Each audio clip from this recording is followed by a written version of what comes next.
Hello everyone, welcome back to my channel. আশা করছি আপনারা সবাই অনেক ভালো আছেন। তো আজ আমি আপনাদের সাথে শেয়ার করছি দারুণ সুস্বাদু মাছের রেজালার রেসিপি। এটা বানানো কিন্তু খুবই সহজ আর খেতে কিন্তু খুবই সুস্বাদু। আশা করছি আমার আজকের রেসিপিটা আপনাদের ভালো লাগবে। ভালো লেগে থাকলে প্লিজ চ্যানেলটি সাবস্ক্রাইব করে সাথে থাকবেন। রেজালা রান্না করার জন্য প্রথমে আমি এখানে নিয়েছি রুই মাছ। আমি 10 পিস রুই মাছ এখানে আজ ইউজ করছি। আপনারা রুই বা কাতলা যে কোনো একটা ইউজ করতে পারেন। মাছগুলোকে আমি খুব ভালো করে ধুয়ে তারপর সামান্য লবণ দিয়ে মেখে রেখেছিলাম। এখন আমি তেলটা খুব ভালো করে গরম করে নিয়েছি। তারপর মাছগুলোকে আমি ভেজে নেব। আপনারা যদি খুব বেশি কড়া খান তাহলে সেক্ষেত্রে বেশ কড়া করে ভাজতে পারেন। আর এই রান্নায় কিন্তু কোনো প্রকার হলুদ ইউজ করা যাবে না। তো দেখতে পাচ্ছেন দুই সাইডে আমি খুব ভালো করে ভেজে নিয়েছি। এরকম একটা গোল্ডেন কালার আসলে এগুলোকে আমি এই যে প্লেটে তুলে রেখেছি। এবার কড়াইতে যে তেল ছিল তার ভিতরে আমি ফোড়ন দেব। তার জন্য নিয়েছি আমি জিরা, শুকনো মরিচ, তেজপাতা, দারচিনি, কয়েকটা এলাচি আর নিয়েছি লবঙ্গ। তো সব কিছু আমি দিয়ে দিলাম তেলের ভিতর। এবার 2-1 মিনিট খুব ভালো করে আমি সব কিছু তেলের সাথে ভেজে নেব, যাতে করে এই গরম মশলার ফ্লেভারগুলো খুব ভালো করে তেলের সাথে মিশে যায়। এখন আমি এখানে দিয়ে দিচ্ছি পেঁয়াজ বাটা। এখানে আমি 2টা বড় সাইজের পেঁয়াজ সেদ্ধ করে তারপর ব্লেন্ড করে নিয়েছি। আর রেজালা রান্না করার জন্য চেষ্টা করবেন পেঁয়াজগুলোকে সেদ্ধ করে তারপর ইউজ করার জন্য, এতে করে ফ্লেভারটা বেশি ভালো আসে। পেঁয়াজ বাটাটা এবার তেলের সাথে খুব ভালো করে ভেজে নিতে হবে যতক্ষণ পর্যন্ত না তেলটা উপরে উঠে আসে। মোটামুটি 4 থেকে 5 মিনিট লাগবে পেঁয়াজটা ভাজতে। আর এই পর্যায়ে চুলার আঁচ মিডিয়ামে রাখতে হবে।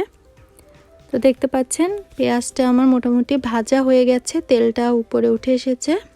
এখন আমি এখানে দিয়ে দেব 2 টেবিল চামচ আদা রসুন বাটা। আমি আদা রসুন একসাথে ব্লেন্ড করে নিয়েছি, তো সেখান থেকেই 2 টেবিল চামচ দিয়ে দিলাম। এবার আদা রসুন আর পেঁয়াজ আবারও তেলের সাথে খুব ভালো করে ভেজে নিতে হবে। আর এই রান্নায় মশলাটা যত ভালো ভাজা হবে এর ফ্লেভারটা তত বেশি ভালো হবে, সেদিকে খেয়াল রাখবেন। সব সময় চুলার আঁচ মিডিয়ামে রেখে ভাজতে থাকতে হবে। তো দেখতে পাচ্ছেন 4-5 মিনিট পর খুব ভালো করে এটা ভাজা হয়ে গেছে। এখন এখানে আমি দিয়ে দেব 2 টেবিল চামচ কাঁচা মরিচ বাটা। আপনারা যদি ঝাল বেশি খেতে চান সেক্ষেত্রে মরিচ বাটা বেশি দিবেন, তবে কোনো প্রকার লাল মরিচের গুঁড়া এই রান্নায় ইউজ করা যাবে না। এবার আবারও সব কিছু আমি 2 থেকে 3 মিনিট ভালো করে ভেজে নেব। এবার এখানে আমি দিয়ে দিচ্ছি স্বাদ মতো লবণ, তবে কোনো হলুদ কিন্তু ইউজ করব না রেজালাতে। লবণ দিয়ে আবারও আমি ভালো করে সব কিছু ভাজতে থাকব। এবার আমি দিয়ে দেব এখানে কাজু বাদাম বাটা।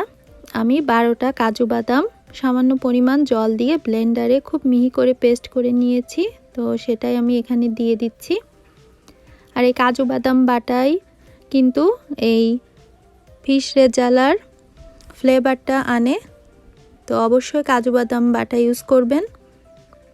এবার আমি আবারও তেলের সাথে সব কিছু খুব ভালো করে ভাজতে থাকবো সময় নিয়ে, চুলার আঁচ মিডিয়ামে রেখে।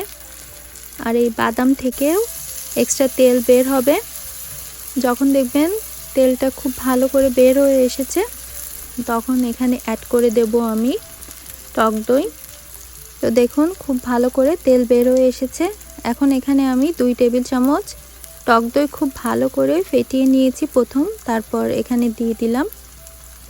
আর দইটা অবশ্যই খুব ভালো করে ফেটিয়ে নিয়ে তারপর দিবেন, তাহলে গ্রেভিটা খুব স্মুথ হবে। এবার আবারও টক দই দিয়ে সব কিছু খুব ভালো করে একটু ভাজতে থাকবো। এই রান্না আসলে যতটা ভালোভাবে মশলাটা কষানো হবে তত খেতে বেশি টেস্টি হবে। তাই জন্য সময় নিয়ে কিন্তু মশলাটা ভাজতে থাকতে হবে। তো দেখতে পাচ্ছেন মশলাটা কিন্তু খুব ভালো করে ভাজা হয়ে গেছে। এখন যে বাটিতে আমি দইটা ফেটিয়েছিলাম সেই বাটিটা ধুয়ে আমি এখানে প্রায় 1 কাপের মতো জল দিয়ে দিলাম। আপনারা যদি ঝোল বেশি খান সেক্ষেত্রে জলের পরিমাণ বাড়িয়ে দিতে পারেন। তো দেখতে পাচ্ছেন এটা ফুটতে শুরু করেছে। এখন আমি সেই ভেজে রাখা মাছের পিসগুলো একে একে এখানে দিয়ে দেব। সবগুলো মাছ আমার দেয়া হয়ে গেছে। এবার আমি খুব ভালো করে মশলার সাথে মাছগুলো মিশিয়ে নেব আর তারপর ঢেকে চুলার আঁচটা একদম লো করে দিয়ে এটাকে 10 মিনিট রান্না করব ঢাকনা দিয়ে ঢেকে। ততক্ষণে মাছগুলো ভিতর মশলা ঢুকে মাছগুলো মোটামুটি সেদ্ধ হয়ে যাবে। তো দেখতে পাচ্ছেন খুব ভালো করে মিশিয়ে নিয়েছি। এবার ঢাকনা দিয়ে ঢেকে আমি 10 মিনিট মতো রান্না করব।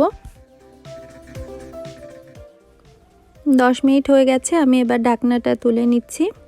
দেখুন অলরেডি মাছগুলো খুব ভালো করে মশলার সাথে মিশে গেছে। এবার আমি আরেকবার মাছগুলোকে উল্টিয়ে দেব। আর মাছগুলো যেহেতু আমি খুব ভালো করে ভেজে নিয়েছি এজন্য একটা মাছও কিন্তু ভাঙেনি। তো চেষ্টা করবেন মাছগুলোকে একটু ভালো করে ফ্রাই করার জন্য। এবার আমি এখানে দিয়ে দিলাম সামান্য একটু চিনিটা দিয়ে এবার আমি আরও একবার একটু ভালো করে মিশিয়ে নিয়ে এটাকে ঢাকনা দিয়ে ঢেকে আমি আরও 5 মিনিট রান্না করব একদম লো ফ্লেমে। আর তাহলে কিন্তু তৈরি হয়ে যাবে দারুণ সুস্বাদু এই মাছের রেজালা। আপনারা অবশ্যই বাসায় একবার এভাবে রান্না করে খেয়ে দেখবেন, আশা করছি ভালো লাগবে। আর যদি ভালো লেগে থাকে প্লিজ একটা লাইক দিবেন আর আমার চ্যানেলটি সাবস্ক্রাইব করে পাশে থাকা বেল নোটিফিকেশনটি অন করে দিবেন। দেখা হবে অন্য কোনো রেসিপি নিয়ে। সেই পর্যন্ত সবাই ভালো থাকুন, সুস্থ থাকুন আর নিরাপদে থাকুন। Bye bye.